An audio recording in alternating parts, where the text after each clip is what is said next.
Hello, welcome you all. দীক্ষার পক্ষ থেকে আমি গার্গী। আজকে যে ভিডিওটি তোমাদের কাছে নিয়ে এসেছি সে ভিডিওটি কিন্তু সম্পূর্ণভাবে মাধ্যমিক ছাত্রছাত্রীদের জন্য। মাধ্যমিক পরীক্ষা তো প্রায় এসেই গেল, ফেব্রুয়ারি মাসে মাধ্যমিক পরীক্ষা শুরু হবে 2026 সালের। তো আমি যেহেতু ভূগোলের মানুষ, স্বাভাবিকতই ভূগোলের সাজেশন বা ভূগোল সম্পর্কিত যেগুলো ইম্পর্টেন্ট কোশ্চেন সেইগুলো নিয়েই তোমাদেরকে বলবো। তো ভূগোলে মোটামুটি একটা জিনিস মনে রাখবে, ম্যাপ হচ্ছে সব থেকে ইম্পর্টেন্ট, যেখানে তোমার 10 মার্কস থাকবে এবং এটা যদি খুঁটিয়ে খুঁটিয়ে করতে পারো তাহলে ডেফিনেটলি এখানে নাম্বার অনেক বেশি পাবে। অনেকেরই একটা অদ্ভুত ধরনের ধারণা আছে যে চোখে একবার চোখ বুলিয়ে চলে যাই তাহলেই বোধহয় আমার ভূগোলের ম্যাপগুলো তৈরি হয়ে যাবে। ভূগোলের ম্যাপ তৈরি করা অত সোজা জিনিস নয়। তার কারণ হচ্ছে যে ম্যাপটা আউটলাইন তোমাদেরকে দেয়া হয়, সেই ম্যাপের মধ্যে কোনো স্টেট ডিভিশন থাকে না। তো তুমি যে জায়গায় পজিশনটা এদিক থেকে এদিকে একটু সামান্য সরিয়ে ফেলবে, বা অনেক সময় ছাত্রছাত্রীরা তোমরা বলো এটা তো ম্যাম একটুখানি সরে গেছে, ওই একটুখানি সরে যাওয়া 3 ডাইমেনশনাল ফিগারে যখন ভূগোলের ওই ম্যাপটাকে ফেলা হয় তখন সে জায়গাটা কিন্তু কয়েক হাজার কিলোমিটারের দূরত্ব, এবং এই ছোট্ট ছোট্ট ডট পয়েন্টগুলো অ্যাপ্রক্সিমেটলি আই এস্টিমেশনে যেটুকু বসাতে হবে সেটা কিন্তু বারবার প্র্যাকটিস যোগ্য। তো এই বারবার প্র্যাকটিসটা সত্যি অনেকের ক্ষেত্রে, অনেকের থেকে শুধুমাত্র তো ভূগোল নয়, যেমন তোমাদের জীবন বিজ্ঞানেও, এমনকি তোমাদের ভৌত বিজ্ঞানের ক্ষেত্রেও বেশ কিছু জিনিসপত্র রয়েছে যেটাকে ফিজিক্যাল সায়েন্স বলো তোমরা, যে অনেক কিছু ছবিতাতেও আঁকতে হয়। তো আঁকার সব থেকে আমার ভালো একটা পদ্ধতি মনে হয়, আমি নিজেও সেটা করেছি এবং আমি এটাতে বিলিভ করি, সায়েন্টিফিক্যালি এই জিনিসটা খুব ভালো কাজ করে। ঘুমোতে যাবার আগে দেখো, এখন তো নিউ জেনারেশন, তো সবাই হাতে মোবাইল থাকেই, মোবাইল খুঁটখুট সবাই করেই, বড় থেকে ছোট প্রত্যেকেই করবে। তো সেই জায়গাটা বলার ডেফিনেটলি কিছু নেই, কিন্তু সেটা তোমরা কড়াকড়ির পরে যদি 5 মিনিট বা 10 মিনিট যে ম্যাপটা করবে সেটা খুলে চোখে দেখতে দেখে আউটলাইন ম্যাপে বারবার ওটাকে প্র্যাকটিস করো, 3-4 বার করলে, করে শুয়ে পড়লে অটোমেটিকলি ওই জিনিসটা তোমার শরীর মনের মধ্যে এবং মেমোরির মধ্যে ঢুকে যাবে। এবং এটা সায়েন্টিফিক্যালি সাবকনসিয়াস মেমোরি কনসিয়াস মেমোরির থেকে কিন্তু মোর দ্যান 70% বেশি কাজ করে। তো সুতরাং সেটা মাথায় ঢুকে যাবে যদি তারপরে আর অন্য কিছু কাজকর্ম তোমরা না করো। তো ভূগোলের ম্যাপটা প্রতিদিন চেষ্টা করো, বা অন্যান্য সাবজেক্টের আঁকা যেগুলো রয়েছে সেগুলোতে যদি চেষ্টা করো যে রাতের দিকে সে জিনিসটা তোমরা করে তারপরে শুয়ে পড়বে, তাহলে দেখবে অটোমেটিকলি জিনিসটা তৈরি হয়ে যাবে। তো প্রসঙ্গত এই ধরনের ম্যাপ কি করে করবে, কতটা করবে, কোন কোন ম্যাপগুলো কোথায় কি লোকেশন, আগামী ভিডিওতেই আমি নিয়ে আসবো। তো ভূগোলের যে যে চ্যাপ্টারগুলো তোমাদের রয়েছে, দেখো শর্ট কোশ্চেন 2 মার্কস বা 3 মার্কসের কোশ্চেন যেগুলো থাকে, সেই কোশ্চেনগুলোর ক্ষেত্রে না এগুলোর কোনো সাজেশন সত্যি সত্যি হয় না, যে কোনো কিছুই যে কোনো সময় চেঞ্জ হতে পারে। আর এর আগেও আমি বারবার একটা কথা বলেছি যে সারা বছর, মানে গত বছরের ডিসেম্বর মাস থেকে এবছরের ডিসেম্বর মাস পর্যন্ত এই 1 বছর টানা তোমরা কিন্তু খুব ভালোভাবেই জানো যে আমরা মাধ্যমিক পরীক্ষার্থী এবং 2026 সালে আমরা মাধ্যমিক পরীক্ষা দেব। সুতরাং সেই জায়গায় তোমাদের খুব ভালোভাবেই জানা আছে যে আমার টাইম আছে, আমি যদি সেই জিনিসগুলো গুছিয়ে পড়ি তাহলে কতবার ভুলবো একটা জিনিস, খুব বড় জোর কিছুটা অংশ ভুলবো, 10টা লাইন পড়লে 7টা মনে থাকবে, 3টে লাইন ভুলবো। তো বারবার পড়তে থাকলে অটোমেটিকলি আমাদের যে কোনো জিনিসের মেমোরেবল ক্যাপাসিটিটা বাড়ে, রিটেনিং ক্যাপাসিটিটা বাড়ে। সুতরাং সে জিনিসটা অটোমেটিকলি হয়। And it's very common feature কি পড়লেই ভুলে যাচ্ছি, নর্মাল, কিন্তু কি হয় জানো তো, যখন কোশ্চেন দেখি অটোমেটিকলি ব্রেন কিন্তু question according to question precisely যা পড়েছি সে জিনিসটা তখন মনে পড়তে থাকে, কারণ তখন তুমি পুরো ব্রেনটা একটা সাজেস্টিভ জায়গায় চলে আসে, যতটুকু কোশ্চেন ততটুকু জায়গার মধ্যে। তো পড়তে পড়তে ভুলে যাওয়া, টেনশন হওয়া, this all are very normal. সবারই খুব ভালো পরীক্ষা হোক এই আশা নিয়েই সবসময় বলবো। ছোট কোশ্চেনের মতো যখন নদী, বায়ু, গ্লেশিয়ার, এগুলোর বিভিন্ন ল্যান্ডফর্মগুলো, যে ছোট ছোট ল্যান্ডফর্মগুলো আছে সেগুলো কি করে তৈরি হয়েছে এগুলোর কোশ্চেন আসতেই পারে। ক্যানিয়ন, গিরিক্ষেতের পার্থক্য, জলপ্রপাতের অংশ, প্লাঞ্চ পুল, পটহোল, অ্যালুভিয়ান ফ্যান কি করে হয়, বদ্বীপ কেন তৈরি হয় না সব নদীতে, তারপরে মিয়েন্ডার বা পলল ব্যজনী বলো বা তোমার স্বাভাবিক বাঁধ, অশ্বক্ষুরাকৃতি হ্রদ, এইগুলো থাকবেই। পৃথিবীর সব থেকে বড় নদী বদ্বীপ কোনটা, পৃথিবীর সব থেকে বড় দ্বীপ কোনটা নদী গঠিত, এইগুলো থাকবেই। এবং যে কোনো জিনিসের ডেফিনেশন দিলে তুমি যেহেতু ভারতের অংশ, ভারতের মানুষ, সুতরাং ভারত সংযুক্তে যে কোনো অংশে সেই ধরনের উদাহরণটা তোমাকে তুলে দিতে হবে।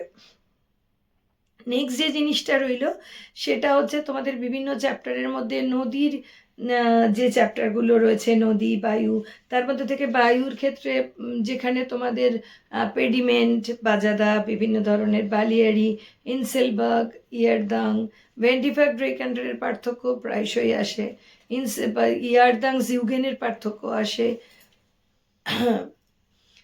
গ্লেশিয়ারের ক্ষেত্রে হ্যাঙ্গিং ভ্যালি, তারপরে প্যাটার্ন নস্টার লেক, কোরি, পিরামিড চূড়া, তারপরে নুনাটাক্স কাকে বলে, এই ধরনের জিনিসগুলো প্রায়শই নানা ধরনের কোশ্চেনের মধ্যে এসে থাকে। অ্যান্ড ছোট ছোট কোশ্চেনের মধ্যে অরণ্য চ্যাপ্টার বা জলবায়ু চ্যাপ্টারের ক্ষেত্রে দিল্লি কেন মুম্বাইয়ের থেকে বেশি গরম হয়, বা আমাদের চেন্নাইয়ে কেন বছরে দুবার বৃষ্টিপাত দেখা যায়, কঙ্কন মালাবার উপকূলের মধ্যে কম্প্যারেটিভলি মালাবার উপকূলে কেন বৃষ্টি হয়, এবং ওই একই টাইমে চেন্নাই বা তামিলনাড়ুতে কেন বেশি বৃষ্টি হয়, এই ধরনের কোশ্চেন। বা ওয়েস্টার্ন ডিস্টারবেন্স কি, পশ্চিমী ঝঞ্ঝা যেটাকে বলা হয়, ভারতের জনসংখ্যা বৃদ্ধির কারণগুলো কি কি, সেইটা। রেলপথে ভারতের জীবনরেখা বলা হয় কেন, জলপথ সব থেকে চিপার বা সস্তা কেন, এই ধরনের জিনিসগুলো। বা দুর্গাপুরকে ভারতের রুল কেন বলা হয়, কৃষ্ণ মৃত্তিকা, ল্যাটেরাইট মৃত্তিকার বৈশিষ্ট্য, আহমেদাবাদকে ভারতের ম্যানচেস্টার বলা, তারপরে ভাগীরথী হুগলি নদীতে কি ধরনের বর্জ্য পদার্থ সংক্রান্ত কি ধরনের প্রবলেম হয়, বহুমুখী নদী পরিকল্পনা, দামোদর নদী পরিকল্পনা, লু আঁধি কাকে বলে, কারেওয়া কি, অরণ্যের ক্ষেত্রে অরণ্য সংরক্ষণ, অরণ্যের বিভিন্ন গুরুত্বপূর্ণ উপাদান, এইগুলো সম্পর্কে শর্ট কোশ্চেন। ছোট ছোট অপশনাল কোশ্চেনের মধ্যে তো আরও আসে যে ভারতের অরণ্য সংরক্ষণ কেন্দ্র বা আমাদের অরণ্য রিলেটেড যে ফরেস্ট ডিপার্টমেন্টের হেডকোয়ার্টার সেটা কোথায়, বিভিন্ন ধরনের চাষবাসেরগুলোর ক্ষেত্রেও রাইস রিসার্চ ইনস্টিটিউট ভারতের কোথায়, হুইট রিসার্চ ইনস্টিটিউট কোথায়,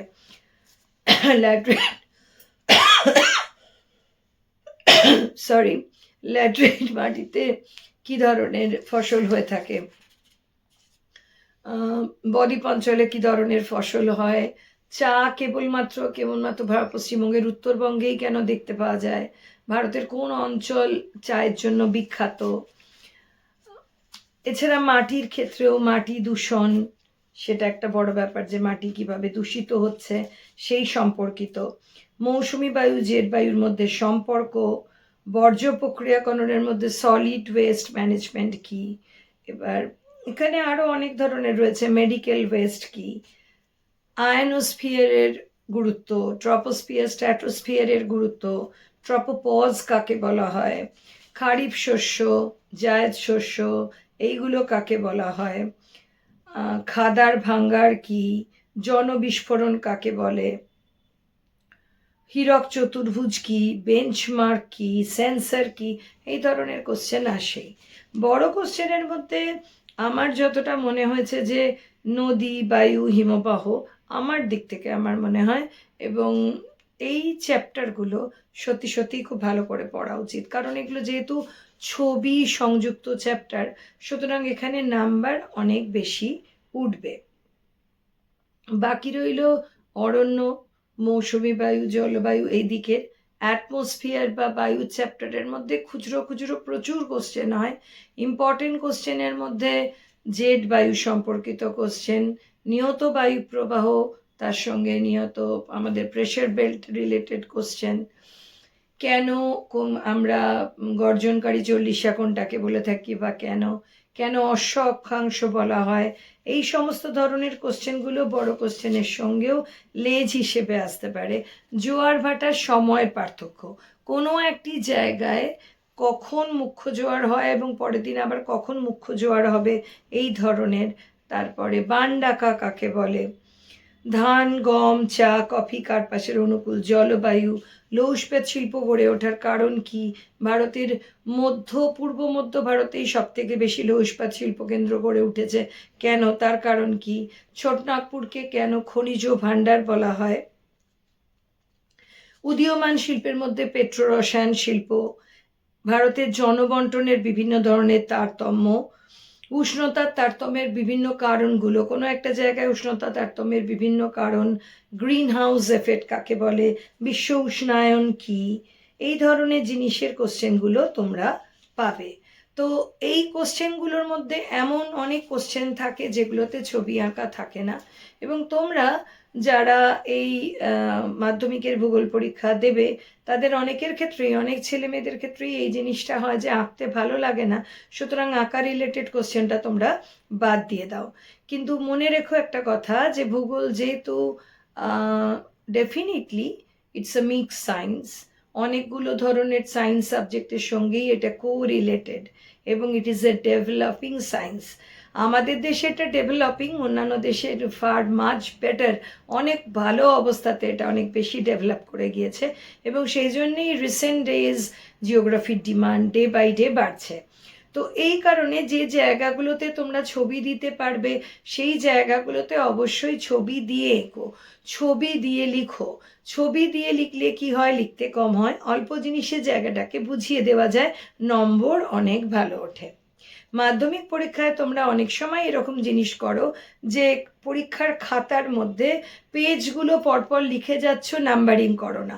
প্রথমে তো একটা বাঞ্চ অফ পেপার দেয়, তো ওই বাঞ্চ অফ পেপারেও যদি তোমরা পরপর নাম্বারিং করো, বা তাতেও যদি নাম্বারিং না করো, নতুন যে পেপারগুলো তোমাদের প্রথমে 4টে করে, 1টা 2টো করে পাতা দেয়, যার 1 2 3 4 4টে পাতা থাকে, 1টা করে পাতা দেয় যার এক দিক এদিক ওদিক 2টো থাকে, এগুলোতে রোল নাম্বার, রেজিস্ট্রেশন নাম্বার মুখস্থ রাখা, যে কোশ্চেন লিখছো সেই কোশ্চেনটার কন্টিনিউয়েশন নাম্বার, ক খ গ কি লিখছো, এবং তার সাথে মার্জিন টানা, কারণ মার্জিন ছাড়া খাতাগুলো তোমরা মুড়িয়ে নাও ঠিকই, লক্ষ লক্ষ খাতার মধ্যে যখন সেগুলো টিচারদের কাছে গিয়ে পৌঁছায় তখন ওই মোড়ানো অংশগুলো পরপর রেখে সমান হয়ে যায়, তো ইটস লুকস ভেরি ব্যাড। সবার হাতের লেখা ভালো হয় না ডেফিনেটলি, কিন্তু চেষ্টা করলে সবাই কিন্তু গুছিয়ে পরিষ্কার করে লিখলেই লিখতে পারো। পয়েন্টিং ঠিক মতো করে করা, পেন্সিল ঠিক মতো করে গুছিয়ে নিয়ে যাওয়া, যে পেন্সিলে তাড়াতাড়ি করতে পারবে। অনেকেরই একটা ধারণা আছে যে পরীক্ষার খাতায় মাইক্রোটিপ পেন্সিলে আঁকা, মাইক্রোটিপ পেন্সিলে বোর্ডের মধ্যে কিছু থাকে না, আঁকতে গেলেই ওটা ভেঙে যাবে, এবং মুখ দিয়ে আঁকতে গেলে জোর পড়লে ওটা মটমট করে ভাঙবে। সুতরাং সাধারণ পেন্সিল ছোটোখাটো অনেকগুলো রেখে দাও যাতে তোমাদের ড্র করতে সুবিধা হয়। উড কালার পেন্সিল তোমরা ম্যাপের ক্ষেত্রে অনায়াসে ইউজ করতে পারো, এটা যে কোনো পরীক্ষার ক্ষেত্রে ইউজ করা যায়, কারণ এটা ইরেজেবল, তাই জন্য এই রং ইউজ করবার অনুমতি দেওয়া রয়েছে। কোশ্চেনের অনেক সময় একটা কোশ্চেনের 2টো ভাগ থাকে, আবার একটা কোশ্চেনের কখনো 3টেও ছোটো ছোটো ভাগ থাকে। কোনো কোশ্চেনের গ্রুপ যখন লিখছো সেই গ্রুপের কোশ্চেনগুলো পুরোটা শেষ করে অন্যদিকে যেতেই তুমি পারো, কিন্তু এতে এলোপাথারি হওয়ার জন্য ইমপ্রেশন খারাপ হয়, ভুল হলে নাম্বারটাও কম হয়ে যায়, কারণ যিনি দেখেন তিনি তো একটা খাতা দেখেন না, সুতরাং একটা ধৈর্যের ব্যাপার থাকে। পরপর যদি কখনো খারাপ লেখার খাতা থাকে তখন ভালো খাতাটা হট করে এলেও তার যদি হাতের লেখা খারাপ হয়ে থাকে সেই জিনিসটাতে তখন কিন্তু গড়পড়তা নাম্বার পড়ে। তাই জন্য তোমরা চেষ্টা করবে যখনই কোনো জিনিস লিখবে পরপর একটা কোশ্চেনে 3টে ভাগ থাকলে প্যারাগ্রাফ করবে, 2টো ভাগ থাকলেও প্যারাগ্রাফ করবে, এবং কোশ্চেনটা শেষ হয়ে গেলে পেন্সিলের দাগ দিয়ে নাম্বার দিয়ে আবার নেক্সট কোশ্চেনে যাবে। আমার যতটুকু বলার আমি বললাম, এরপরে আরও প্রিসাইসলি আরও নিখুঁতভাবে যে সাজেশনগুলো দেওয়া দরকার আমি এই সপ্তাহের মধ্যেই দেব, এবং ম্যাপ পয়েন্টিংগুলো তোমাদেরকে কিভাবে করতে হয় সেটা দেখিয়ে দেব। আজকের জন্য এইটুকুই। ভালো লাগলে দীক্ষাকে অবভিয়াসলি সাবস্ক্রাইব করো, শেয়ার করো, আর পারলে বেল আইকনটি প্রেস করে দিও।